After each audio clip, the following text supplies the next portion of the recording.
Good evening, everybody. Assalamu alaikum.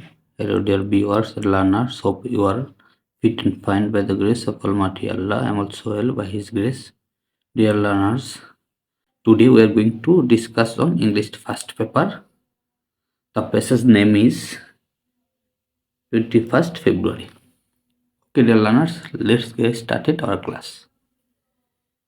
21st February is a memorable day. Memorable শব্দের অর্থ হচ্ছে স্মরণীয়। In our national history. National শব্দের অর্থ হচ্ছে জাতীয়, হিস্ট্রি শব্দের অর্থ হচ্ছে ইতিহাস। তাহলে কি দাঁড়ালো? 21শে ফেব্রুয়ারি হয় একটা স্মরণীয় দিন জাতির ইতিহাসে বা জাতীয় জীবনে। We observe the day every year. Observe শব্দের অর্থ হচ্ছে উদযাপন করা। উই অবজার্ভ দ্য ডে, আমরা ওই দিনটাকে উদযাপন করি এভরি ইয়ার, প্রত্যেক বছর, as international mother language day, আন্তর্জাতিক মাতৃভাষা দিবস হিসেবে। The day is a national holiday, ওই দিনটা হচ্ছে সরকারি ছুটির দিন। অন দিস ডে, ওই দিন, উই প্রে ট্রিবিউট। ট্রিবিউট শব্দের অর্থ হচ্ছে শ্রদ্ধা প্রদর্শন করা, সম্মান দেখানো। উই প্রে ট্রিবিউট, আমরা প্রদর্শন করি শ্রদ্ধা। ট্রিবিউট শব্দের অর্থ হচ্ছে শ্রদ্ধা, পে অর্থ হচ্ছে পরিশোধ করা, প্রদর্শন করা। উই পে ট্রিবিউট, আমরা প্রদর্শন করি শ্রদ্ধা, টু দ্য মার্টার্স, শহীদদের। মার্টার শব্দের অর্থ হচ্ছে শহীদ। হো লিড ডাউন দেয়ার লাইভস, যারা তাদের জীবনকে উৎসর্গ করছে, টু এস্টাবলিশ, প্রতিষ্ঠা করতে, Bangla as a state language, মাতৃভাষা হিসেবে, রাষ্ট্রভাষা হিসেবে, in undivided Pakistan in 1952।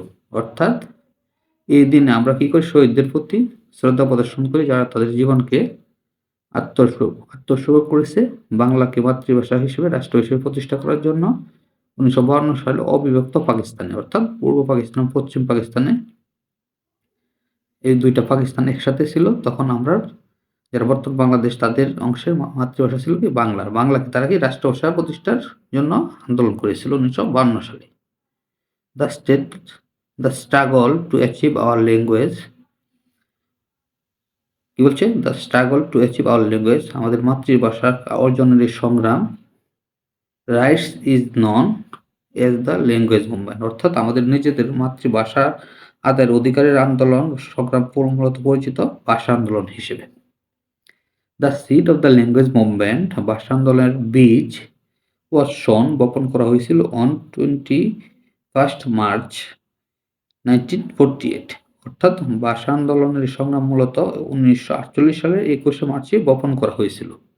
When Mohammad Ali Jinnah, যখন Mohammad Ali Jinnah, the governor general of Pakistan, পাকিস্তানের গভর্নর জেনারেল ছিলেন, declared in a public meeting, একটা গণজমায়েতে বা গণসমাবেশে ঘোষণা করেছিলেন, ইন ঢাকা, ঢাকাতে, দ্যাট যে Urdu would be the only state language of Pakistan, যে উর্দুই হবে পাকিস্তানের একমাত্র রাষ্ট্রভাষা। অর্থাৎ মোহাম্মদ আলী জিন্না ঢাকাতে একটা মিটিংয়ে ঘোষণা করেছিলেন, কত? 1948 সালের 21শে মার্চ, যে পাকিস্তানের মাতৃভাষা হবে কি?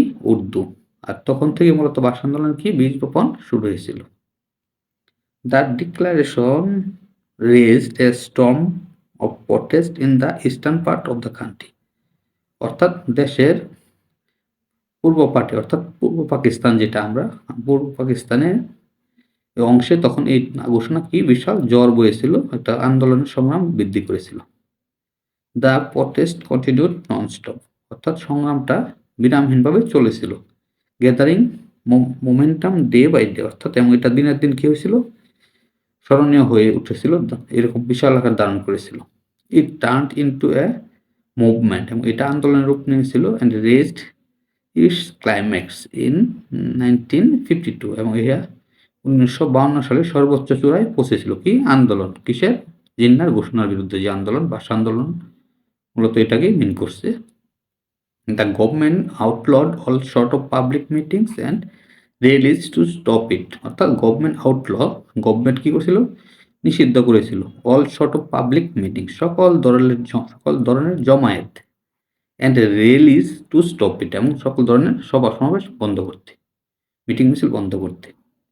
The student of Dhaka University defied the law and brought out a peaceful procession on 21st February 1952. কিন্তু ঢাকা বিশ্ববিদ্যালয়ের যে ছাত্রছাত্রী তারা কি করছে ১৯৫২ সালে ২১শে ফেব্রুয়ারি এই যে গণসমাবেশ জমায়েত নিষেধ করেছিল এটার ভঙ্গ করেছিল এবং তারা কি একটি শান্তিপূর্ণ শোভাযাত্রা বা মিছিল বের করেছিল। When the procession reached near Dhaka Medical College, যখন এই শান্তিপূর্ণ আন্দোলন বা শোভাযাত্রা ঢাকা মেডিকেলের কাছে পৌঁছেছিল, the police open fire. Police কি করছিল? উন্মুক্তভাবে গুলি করেছিল অন দ্য স্টুডেন্টস ছাত্রছাত্রীদের উপর। কিলিং সালাম, রফিক, বরকত, শফিকুর অ্যান্ড জব্বার। তারা সালাম, রফিক, বরকত সহ যারা নাম উল্লেখ আছে তারা সহ নাম না যারা অনেকে কি হয়েছিল ওই দিন নিহত হয়েছিল বা শহীদ হয়েছিল। অ্যাজ এ রেজাল্ট এর ফলে there are mass protest all over the country. এর ফলশ্রুতিতে বা এর ফলে দেয়ার আর মাস প্রোটেস্ট ছিল একটা কি জনগণের প্রতিবাদ অল ওভার দ্য কান্ট্রি সারা দেশে। অর্থাৎ এই হত্যাকাণ্ডের পরে বা এর হত্যার গুলি করার ফলে সারা দেশে এই আন্দোলনটা জনগণের মধ্যে ছড়িয়ে পড়েছিল and the government had to declare Bangla as a state language. এবং সরকার অবশেষে বাংলাকে মাতৃভাষা বা রাষ্ট্র হিসেবে স্বীকৃতি দিতে বা ডিক্লেয়ার করতে বাধ্য হয়েছিল।